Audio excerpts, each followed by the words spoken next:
우리는 오늘 한 남자에 대해 의심을 해보려 합니다. 2006년 2월 20일 기사입니다. 원룸에 혼자 사는 30대 여성이 피살당했다. 지난 18일 오전 0시 32분 제주시 노영동 소재 원룸 2층에 39세 이모 씨가 원인을 알 수 없는 화재로 사망했다라는 내용입니다. 그런데 이 내용은 조금 다른 쪽으로 흘러갑니다. 수사가 장기화될 것 같다. 누군지 알기가 조금 어렵다. 그리고 유력 용의자를 검거했다. 하지만 이 사람이 아닌 것 같다. 누명을 벗나 무혐의 없다. 그리고 이 남자는 시간이 지나 우리에게 다시 한번 나타나게 됩니다. 광주 일가족 살해사건 용의자. 제주지방검찰청 2007 형제 강간 등 살인 혐의 현존 건물 방화 사체 손괴.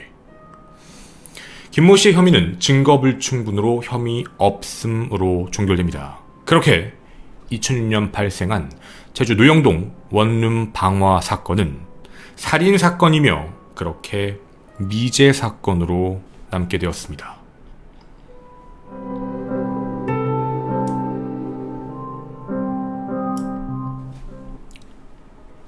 안녕하십니까. 전국 유튜브 독자 여러분, 아프리카TV 시청자 여러분, 김원입니다. 일단 여러분에게 사건의 발생에 대해서 먼저 말씀을 드릴 건데요. 다른 거 다 떠나서, 편견을 떠나서 사건이 어떻게 하면 이루어지고 이런 일이 발생될 수 있는지 함께 고민해 주시면 더 좋겠습니다. 2006년 2월 18일 새벽 0시 32분, 즉 자정이 조금 넘은 시간이었습니다.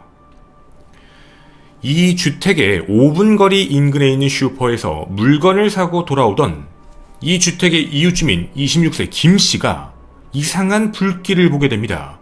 왜 연기가 나지? 불났구나 라는 생각에 신고를 한 것이죠.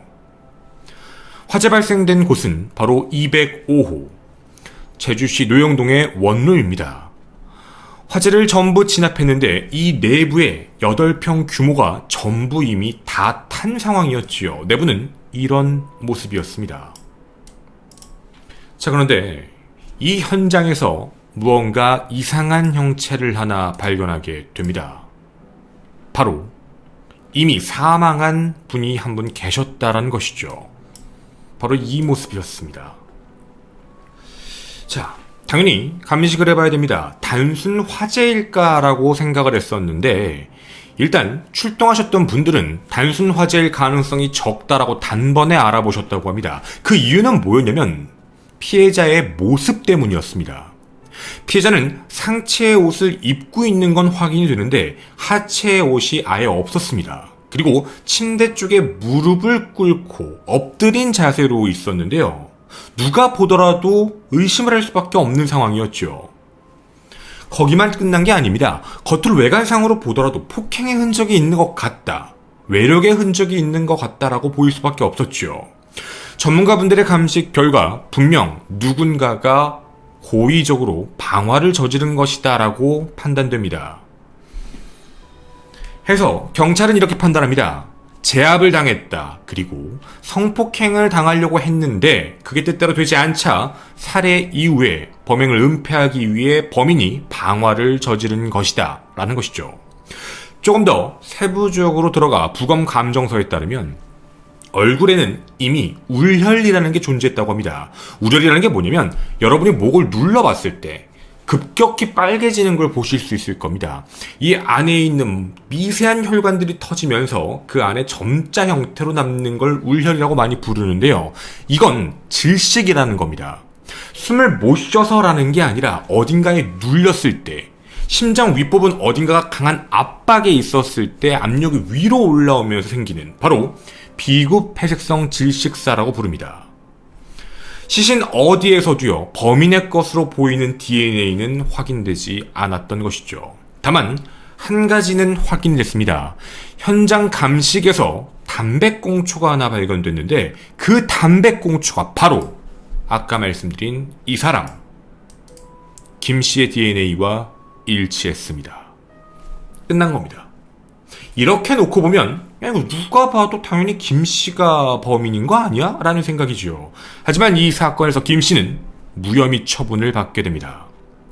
우리는 궁금합니다. 도대체 무혐의에 대한 이유가 무엇일까? 물론 무혐의에 대한 이야기를 하기 전에 우리가 더 알아봐야 하는 건 바로 이겁니다.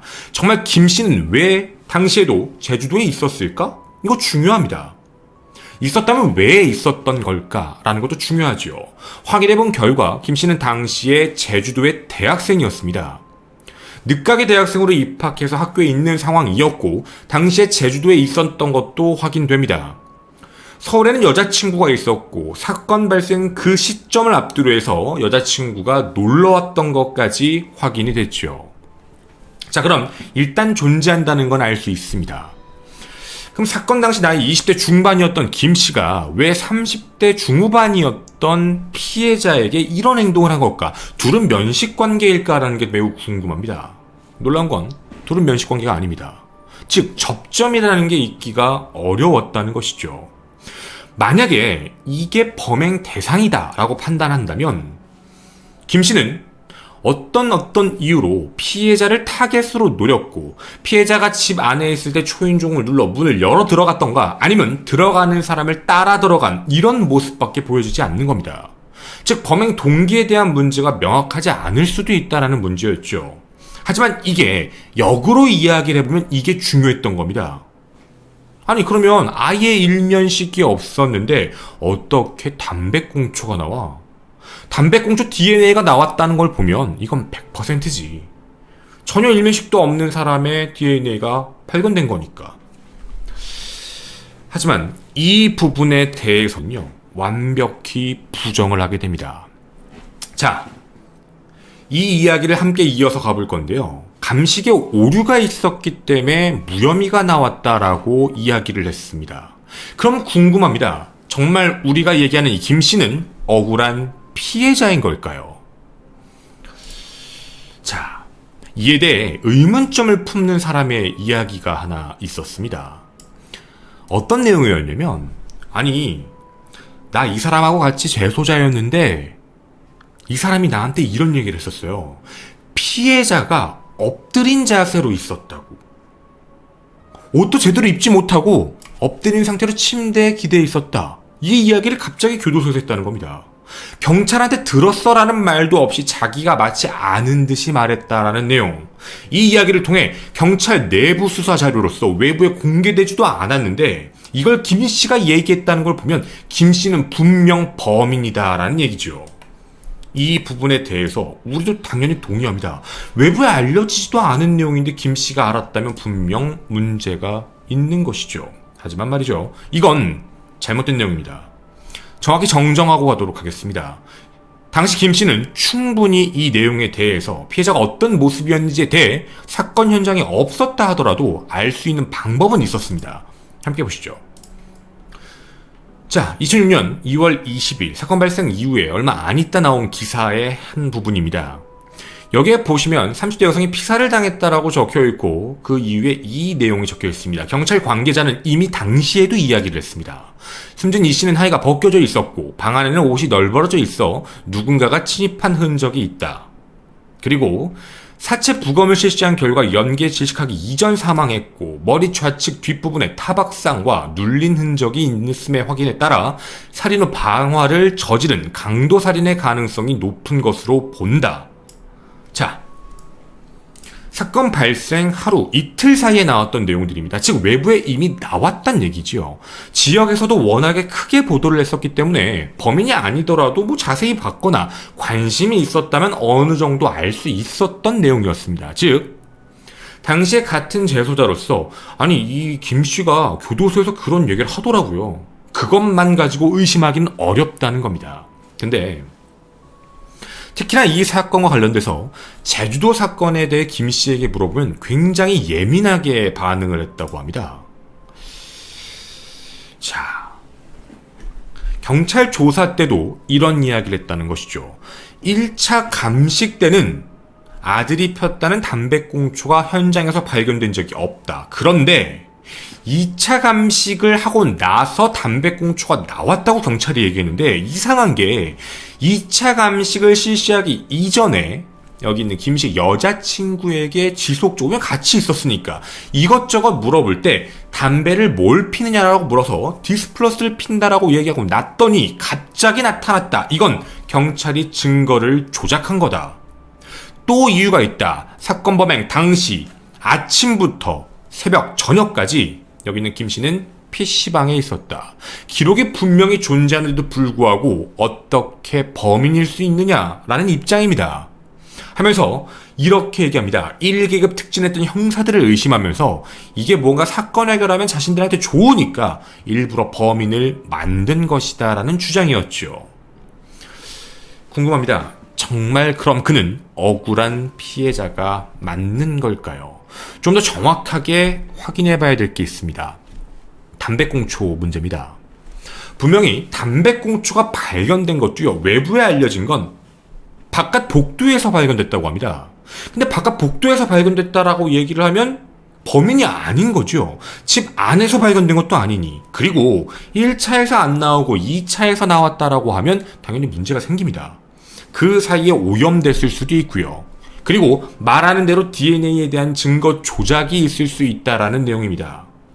근데 여러분, 제가 지금부터 하는 시간을 잘 고민해 주시면 좋겠습니다. 자, 사건 발생은 2월 18일입니다. 근데 담배꽁초를 발견한 건 그로부터 3일 뒤인 21일입니다.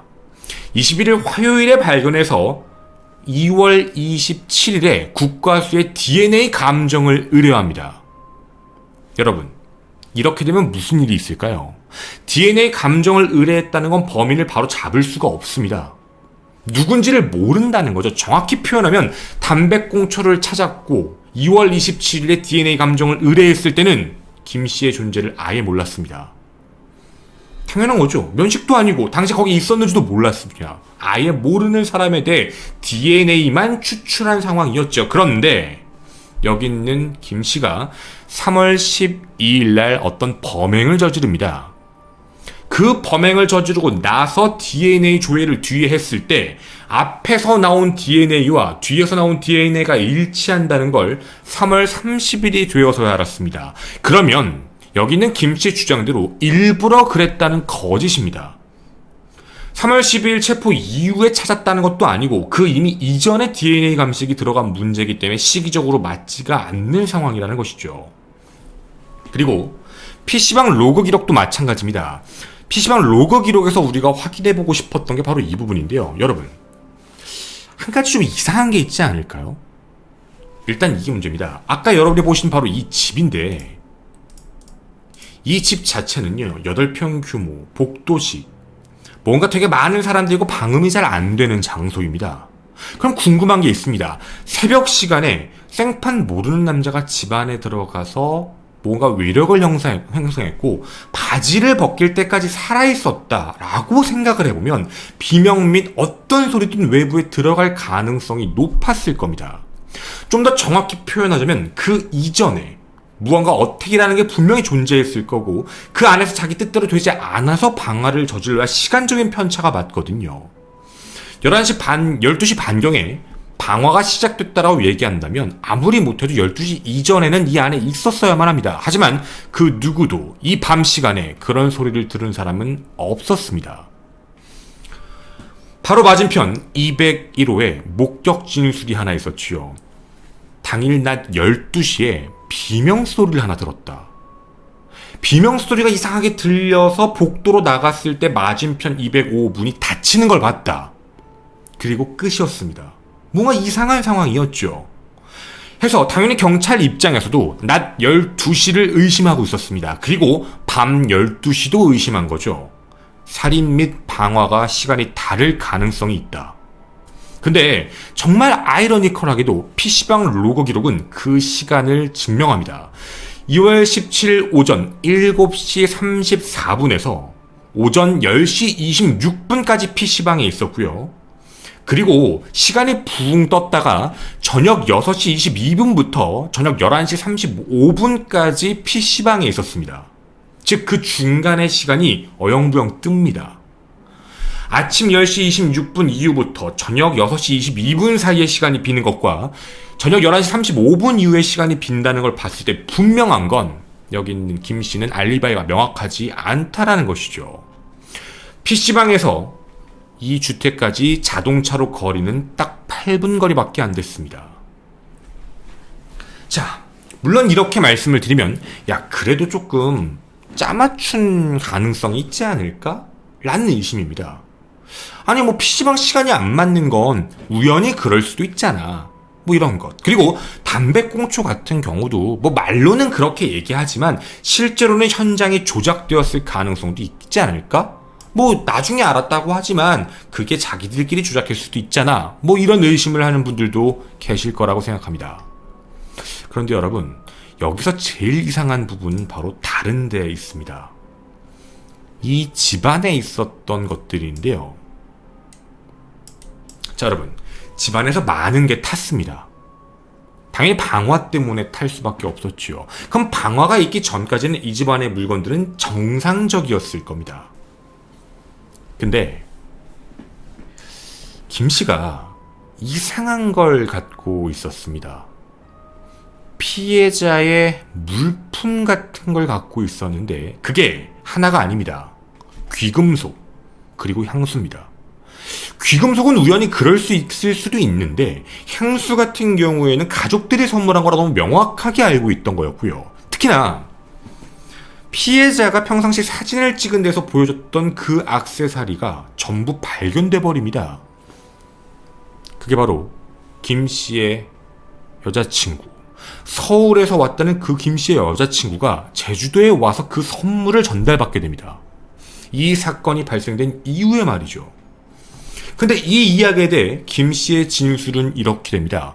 아니 제가 PC방에 가는데 그 앞에 계단이었나 엘리베이터였나 종이 가방 같은 게 놓여 있었고 그 안에 반지랑 향수랑 목걸이 있었어요. 그래서 그냥 여자친구 줬어요. 라는 진술입니다. 근데 여러분 이걸 다시 고민해 보면 우연성이라고 치기에는 좀 말이 안 되는 우연성이죠. 집 안 내부에서 담배꽁초가 발견된 것도 사실이고 또 하나 집안 내부의 물건이 바깥으로 나왔습니다. 이 사건을 끝까지 의심할 수밖에 없는 이유가 바로 그거죠. 교차가 된 증거라는 겁니다. 만약 김 씨의 진술대로 안에 담배꽁초가 조작이라면 밖에 나온 물건도 조작이어야 됩니다. 근데 이게 조작이 아니라면 양쪽 다 서로 공유가 된 거죠. 그럼 한 명이 놓고 갖고 나왔다라는 말이 가장 합리적입니다. 하지만 당시의 경찰은 이거에 대해 분명 문제가 있다라고 판단해 검찰로 넘겼지만 검찰은 이 내용을 증거불충분으로 기소하지 않았습니다. 정확히 표현하면 명확한 사실임에도 불구하고 DNA의 오류의 가능성까지 제기합니다. 사실 그러기 쉽지 않은데도 말이죠. 그리고 그렇게 시간이 지납니다. 하나, 둘. 그리고 결국 2014년 10월 1일이었습니다. 그는 더 끔찍한 살인마가 되어 우리 앞에 나타났습니다. 바로 광주 사건이었죠. 꽃다발을 들고 일가족을 살해한 살인마입니다. 집 안에서 무려 3명이나 연속적으로 살인을 저질렀죠. 현재는 무기징역수입니다. 그런데 궁금한 게 하나 있습니다. 여러분이 생각하실 때 그는 제주 노영동 사건의 진범이 맞는 걸까요? 만약 진범이 맞다면 왜 그때 당시에 잡지 못했던 걸까요? 만약 그때 잡았더라면 이런 사건은 발생되지 않았을 텐데. 이 사건도 무기징역이 나온 이유가 있었습니다. 재판부는 이렇게 이해합니다. 꽃바구니까지 사서 간 걸 보면 기분 좋은 마음으로 갔다가 무언가 문제가 생겨서 우발적인 살인을 저질렀다. 여러분의 생각 함께 기다리도록 하겠습니다. 뒷이야기에서 좀 더 자세한 이야기 함께 하겠습니다. 저는 김원이었습니다. 감사합니다.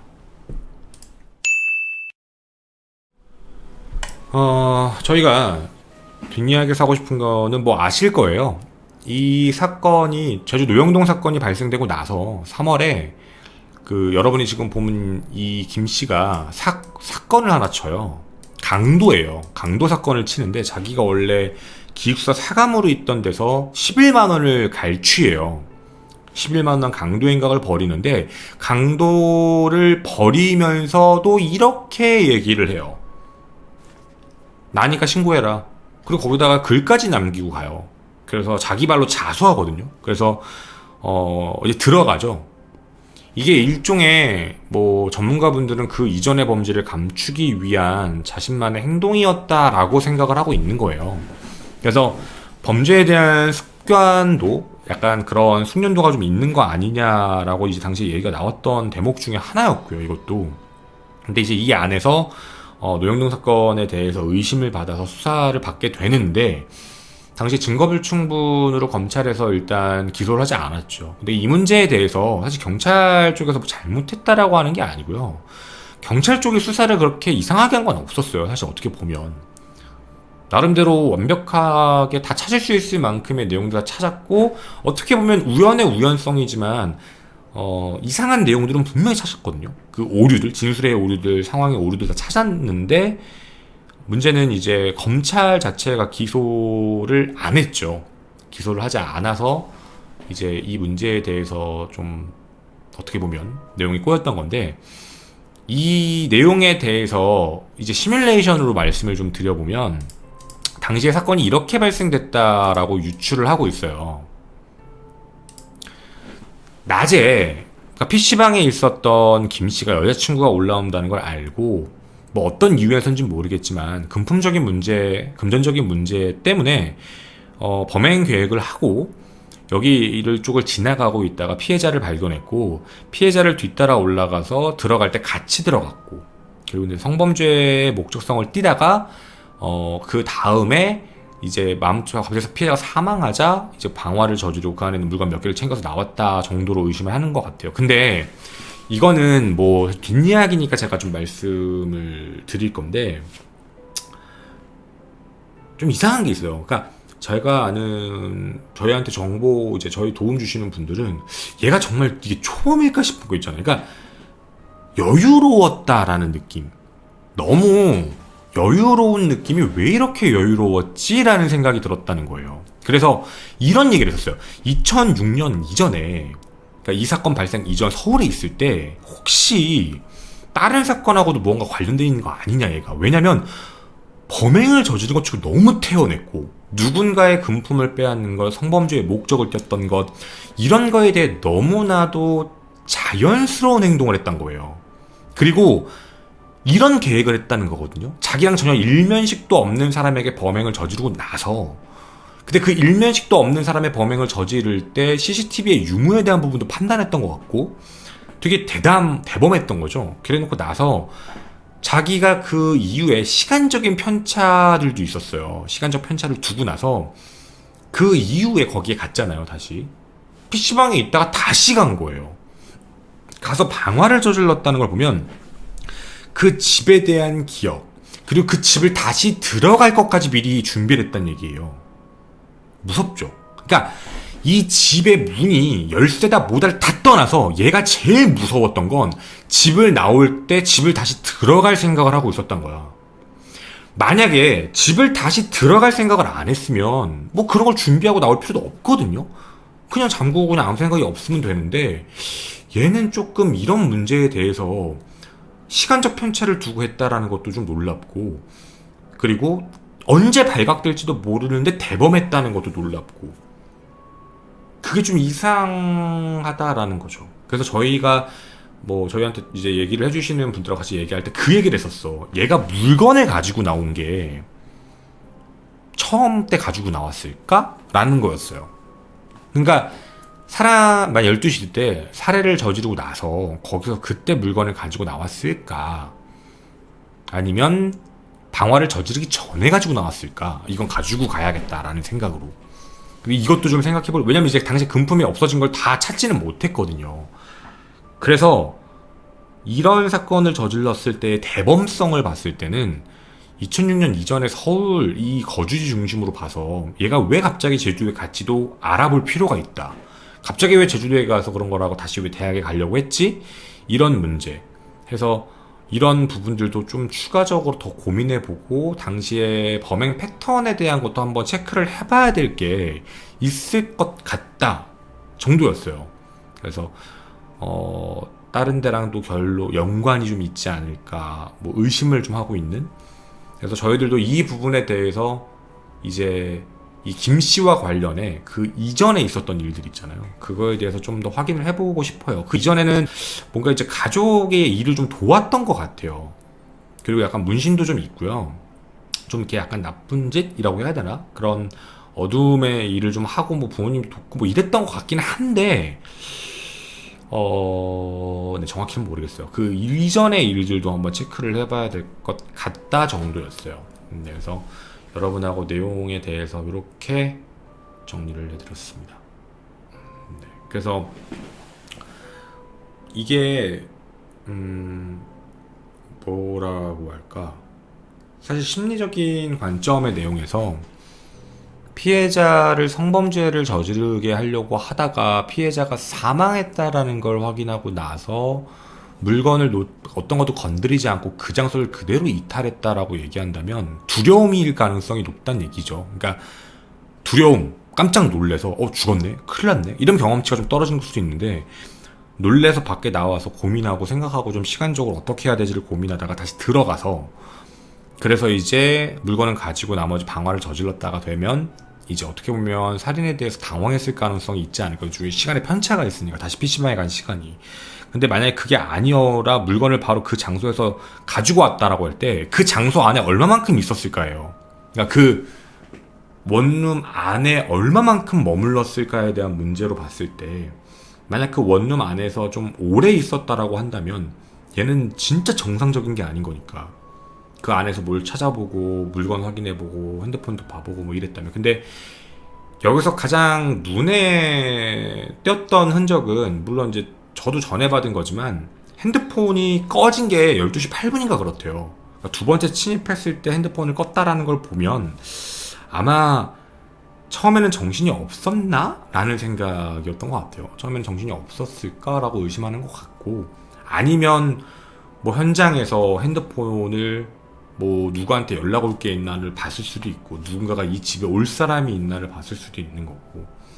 근데 그거는 뭐 여러분에게도 그냥 전해드리는 이야기 정도 상황에 대한 이야기로만 그렇게 말씀을 드린 겁니다. 감사합니다.